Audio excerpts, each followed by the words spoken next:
Selamat datang kembali di podcast kita yaitu Suara Anak Satu, Suara Anak Suara Bangsa, Anak Bangsa, kelompok satu. Kelompok Satu. Iya, hari ini kita kembali lagi ke podcast kita ini ya kan, Bang Lutfi. Iya nih Kak, Kira-kira ini kita kita bahas apa ini, Bang? udah di episode kedua nih. Pada Iya, kesempatan seru juga kali ya. ini kita kembali nih mengundang pakar-pakar kita untuk membahas Asik. ini lebih ke diskusi dan ngobrol nih kita arahnya Kak, yaitu Ya, benar. apa sih yang bisa kita lakuin untuk membuat PU itu lebih baik dan juga kuat. Atau biar Iya, bahasa kerennya what we can do to make PU better and stronger. strong nggak? Gitu Kak. Jadi, siapa aja narasumber kita ini, Bang? Kita perkenalkan lagi ya, boleh ya. Yang Boleh pertama disapa nih. ada Bang Ivan. Halo, Bang Ivan. Halo semuanya. Ada Bang Bagus, Mas Bagus. Halo, Halo Mas semuanya, Bagus. selamat sore. Ada Bang Aulia Ramadan. Halo. Halo. Ada juga Bang Aprian. Halo, selamat sore rekan-rekan. Terus yang terakhir ada Bang Abdurreza. Halo, Bang. Halo semua. Oke, ini Oh, dari kelima pemateri ini pastinya bakal ada segudang informasi nih yang bisa kita dapat.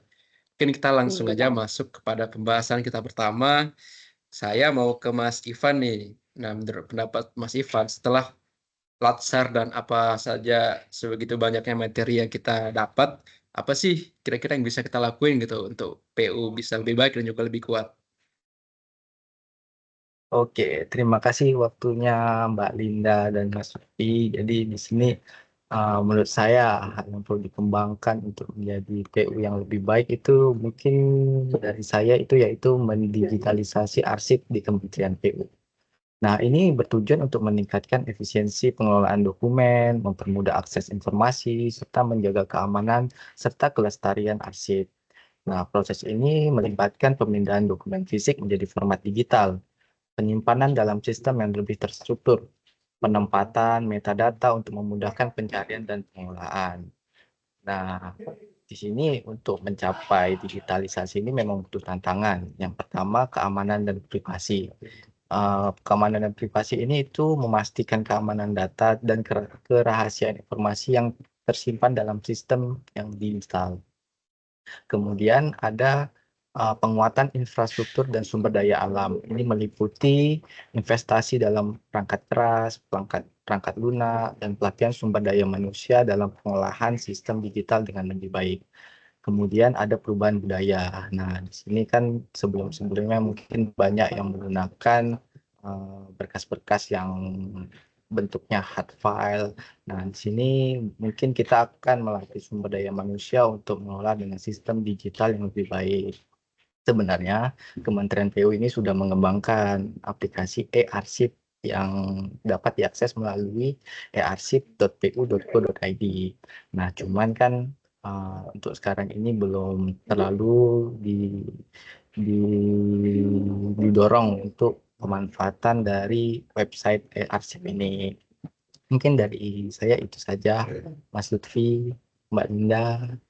Oke, Bang Ivan. Berarti menurut Bang Ivan nih yang bisa kita lakukan yaitu sebagai anak muda apalagi kan yang melek nih terhadap informasi dan digitalisasi ini kita harus menggalakkan lagi contoh kecilnya yaitu di bidang pengarsipan lah gitu kan. Dan tadi kan Betul sudah sekali. dijelaskan nih banyak tantangannya nih keamanan dan privasi ada kita harus investasi lagi untuk hardware dan softwarenya dan juga perubahan budaya. Nah yang menarik nih adalah perubahan perubahan budaya nih Mas Ivan dari yang sebelumnya kita semua kertas dan fisik untuk mengubah ke digital ini kan perlu waktu ya, apalagi mungkin untuk pegawai-pegawai yang sudah umurnya sudah mendekati pensiun kan agak sulit nih. Menurut Mas Ivan gimana tuh? Apakah kita tetap optimis bisa atau bagaimana? Kita memang harus tetap optimis ya untuk memajukan bangsa ini ataupun PU ini untuk menjadi yang lebih baik agar kedepannya dapat efisiensi, lebih transparan dan meningkatkan kualitas pelayanan publik.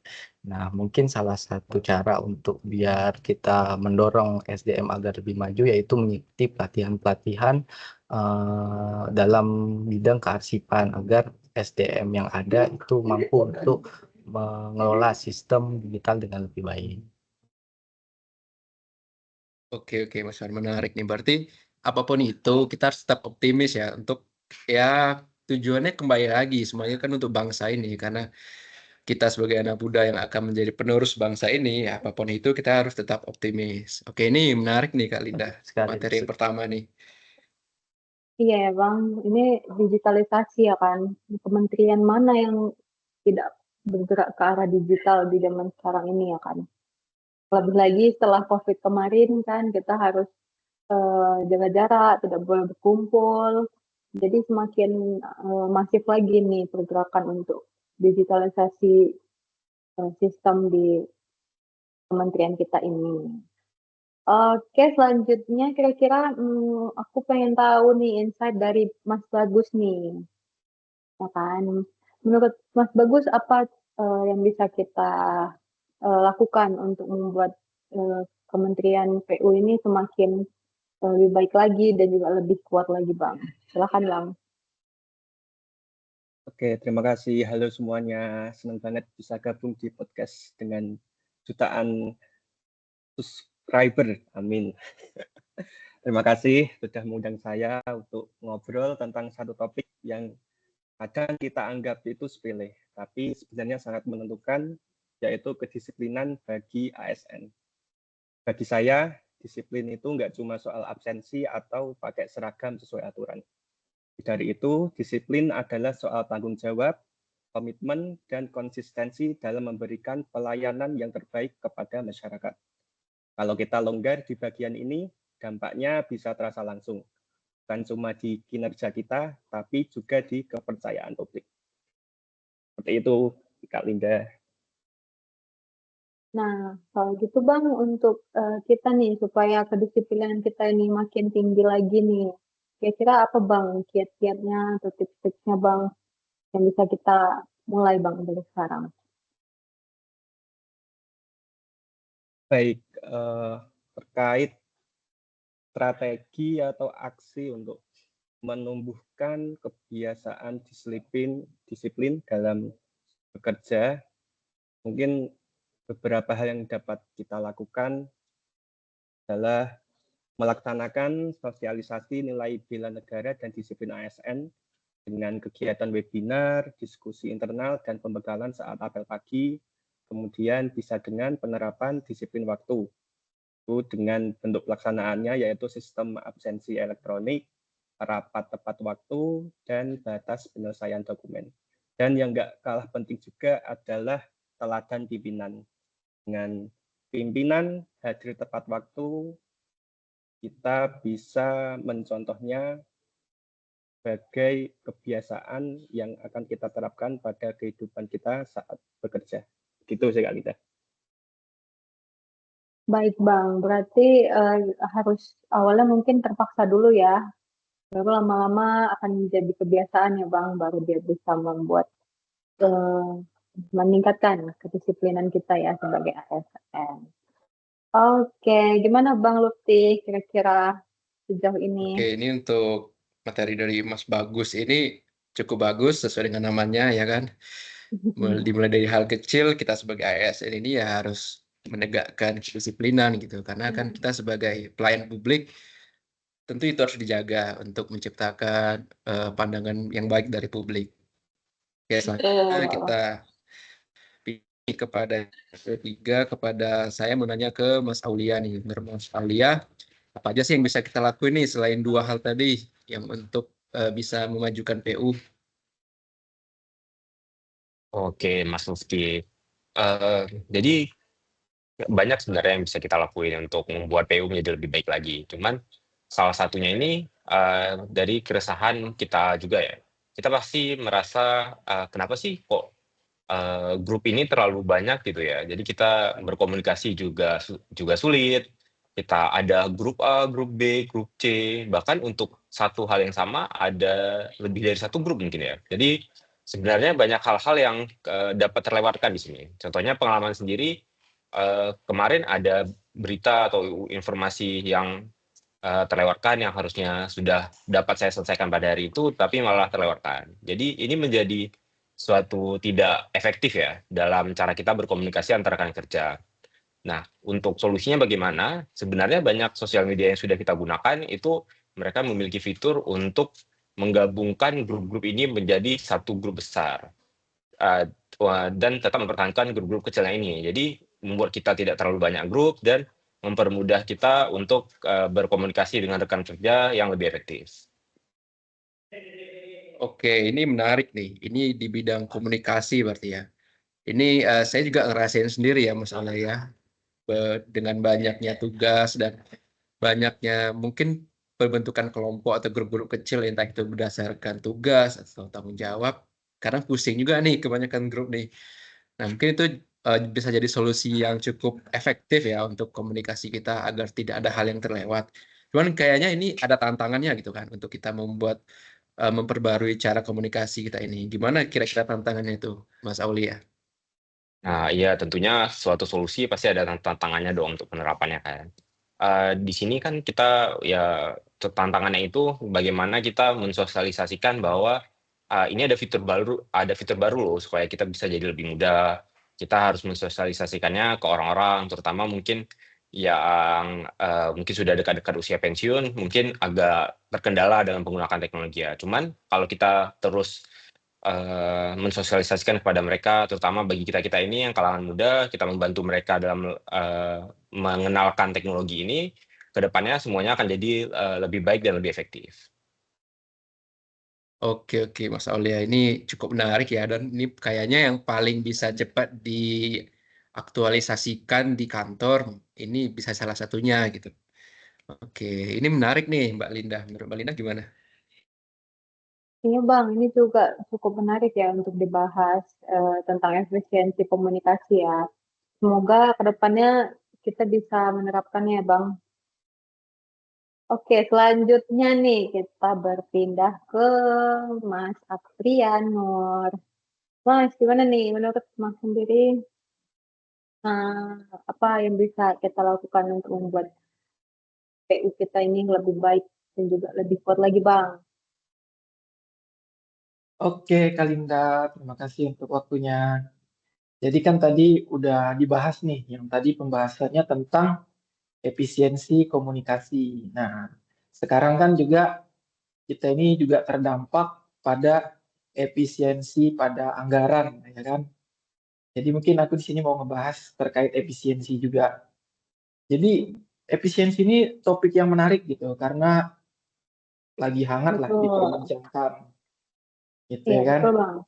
Mm-mm. Nah, jadi efisiensi ini sendiri kan kita itu harus optimal lah untuk menggunakan anggaran, kemudian waktu, tenaga, teknologi kita gitu. Apalagi dalam konteks pemerintah ini kan dia berfokusnya pada penyederhanaan birokrasi agar lebih cepat, kemudian pengurangan pemborosan anggaran, peningkatan layanan kualitas publik juga. Habis itu juga mungkin pemanfaatan teknologi informasi lah. Salah satunya tadi kan kita diarahkan untuk ke era digitalisasi yang semuanya serba digital. Mungkin itu sih sedikit untuk yang terkait efisiensinya Kalinda. Baik Bang, Gimana berarti nih? sistem digital ini juga bisa membantu kita ya Bang, supaya untuk menjadi lebih efisien ya Bang. Mungkin kalau misalnya dulu apa-apa rapat atau bimbingan teknis harus SPPD keluar kota, ini udah bisa dari Zoom atau dari Teams ya Bang.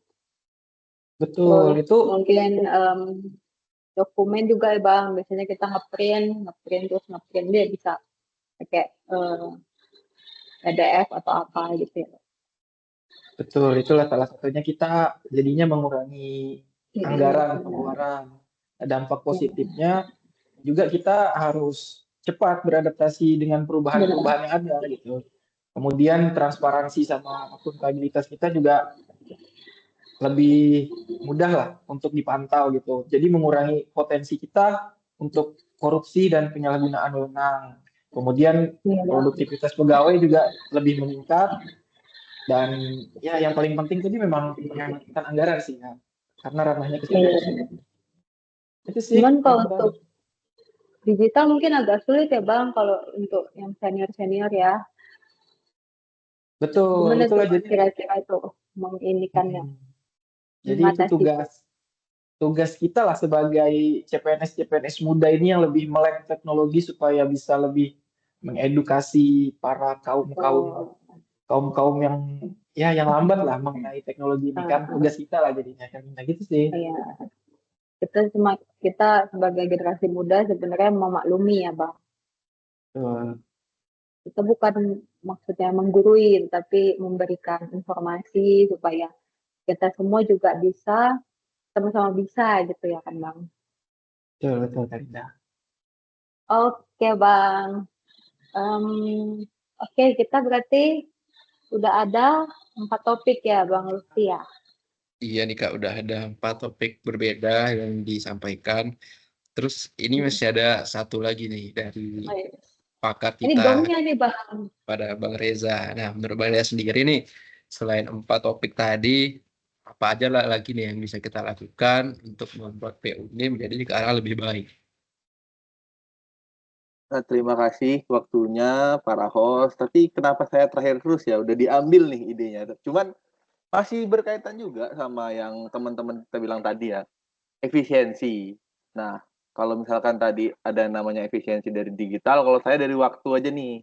Contohnya kan tetap nih kita pakai sesuatu yang digital ya. Contohnya kita gimana cara mengimplementasikan Google Calendar. Jadi kalau misalkan kita melihat teman kita sebelah ngajakin ada kegiatan gitu loh.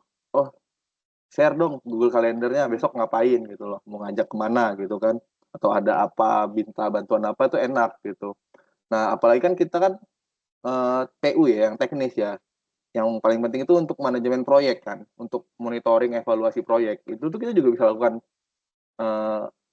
efisiensi schedule. Gimana caranya ya kita pakai aplikasi-aplikasi yang mendukung manajemen proyek dari bidang scheduling. Contohnya kan itu ada Microsoft Project atau Primavera. Jadi kita tuh dari waktu yang singkat kita kan bisa menghemat banyak hal ya. Kalau waktunya udah sedikit tuh pasti lebih murah gitu.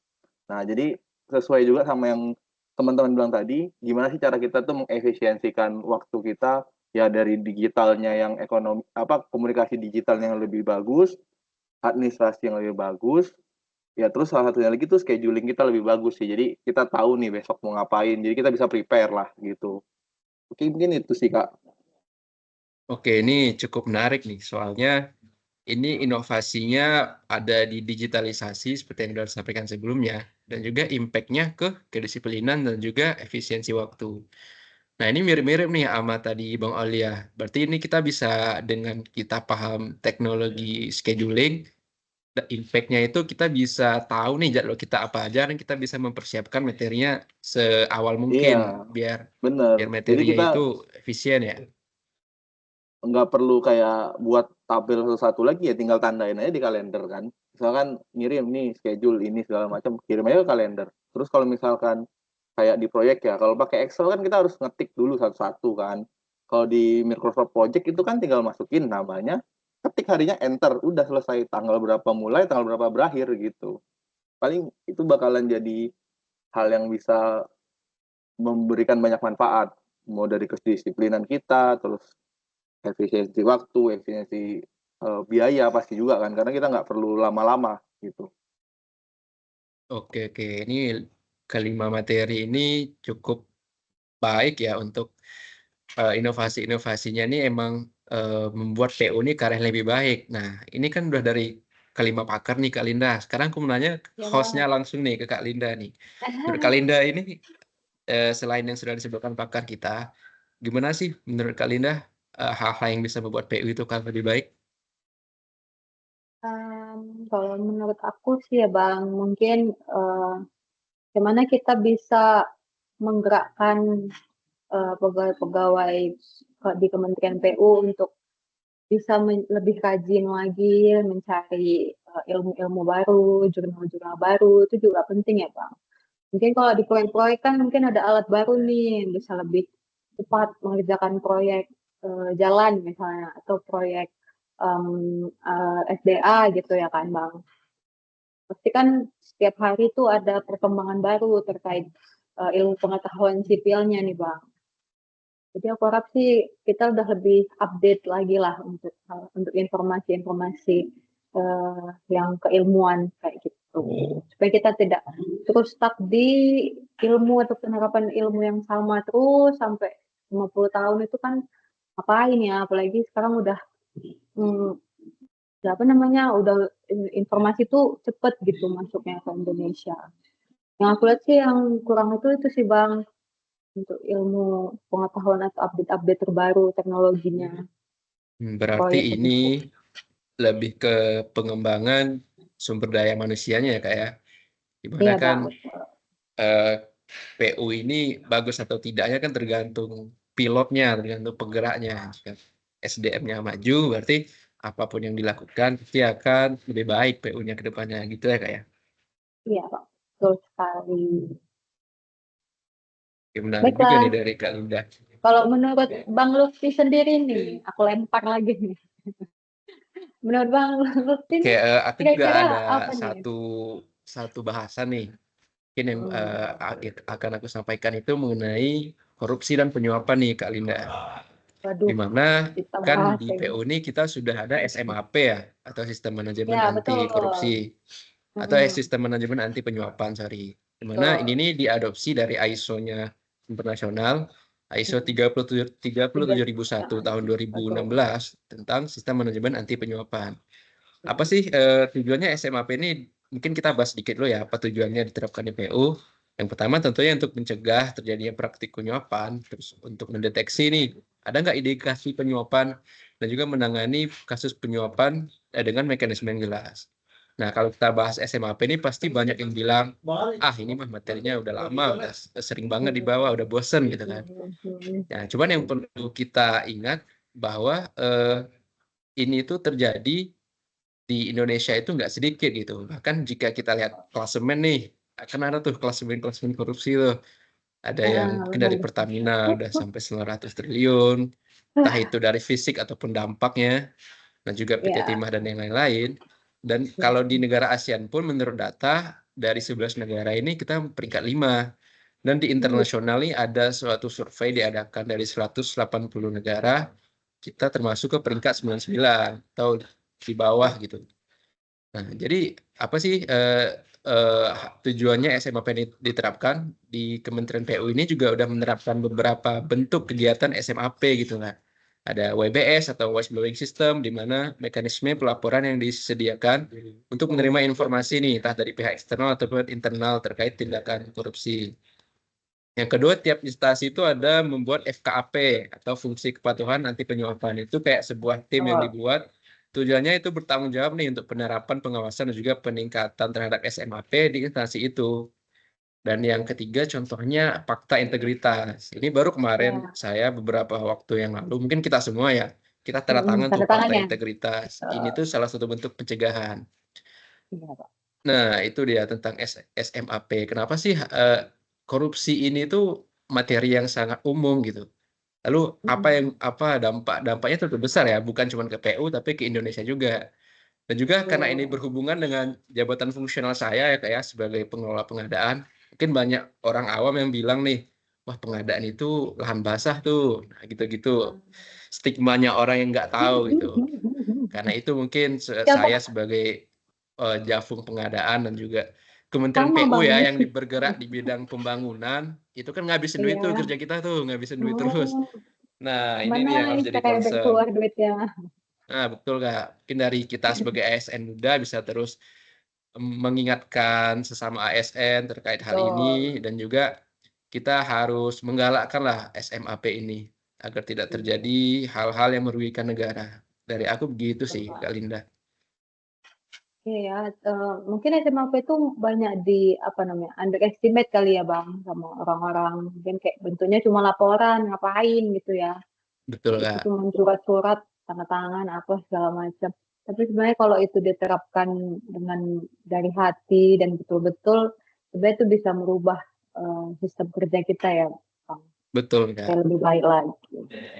Ya, mungkin dari tiap instansi bisa mengingatkan sekali seminggu diadakan perkumpulan gitu untuk mengingatkan. Itu salah satu bentuknya juga untuk menghindari ini. Kayak gitu Kak Linda, ini udah banyak juga nih materi yang kita bahas nih Kak Linda. Betul. Ini berarti rata-rata Javong PBJ kah? Di sini kayaknya iya nih, Kak Linda. Oh, Ada iya. juga mungkin Java yang lain. Tapi karena kita di Binko ini banyak yang, kalau kami sih Binko ini banyak yang PBJ. Tuh. Ya itu sedikit intermezzo ya Oke. teman-teman ya. Mungkin Mm, ini udah nggak kerasa enggak. nih, udah berapa menit kita ngobrol. Dan Hmm. juga banyak segudang informasi yang sudah kita dapat. Kayaknya Ya, untuk hari ini kita cukupkan dulu nih Kak Linda. oke Bang. Mari kita tutup hari ini. Ada yang Iya. mau disampaikan lagi teman-teman, rekan-rekan semuanya? Kira-kira udah pas, cukup? Cukup sih, Oke. udah banyak ini. Oke. Bang Lutfi, ada pantun lagi gak hari ini? Aduh, hari ini nggak ada nih Kak. Ya udah, aku yang pantun ya. Boleh dong. Ayo Kak. Oke lah. Oke, pergi berkunjung ke rumah mantan. Cakep. Di rumah mantan, duduknya lesehan.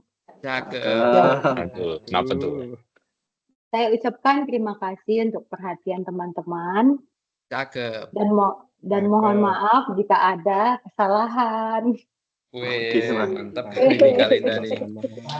Oke, dengan berakhirnya pembahasan materi kita teman-teman, dan juga sudah pantun ya tadi Kak Linda ya. Kita akhiri sesi ini, dan kita semua harus ingat sebagai ASN, mari kita bawa semangat ini ke setiap tugas dan tanggung jawab kita bersama. Karena kita nih bisa membuat PU menjadi lebih baik, bukan dengan cuma kata-kata atau teori, tapi dengan aksi nyata. Aksi. Dan juga Betul. jika kita lakukan, pastinya PU kedepannya akan lebih baik dan juga lebih tangguh untuk menghadapi tantangan di masa depan. Oke Kak Linda, kita tutup ya. Terima kasih kepada para tamu semua. Kami host undur diri ya, Lutfi Akbar. Saya Linda Permatasari Tonga. Jangan lupa stay tune di episode kita berikutnya. Di podcast apa Kak Linda? Suarana satu. Suara kelompok satu. Oke.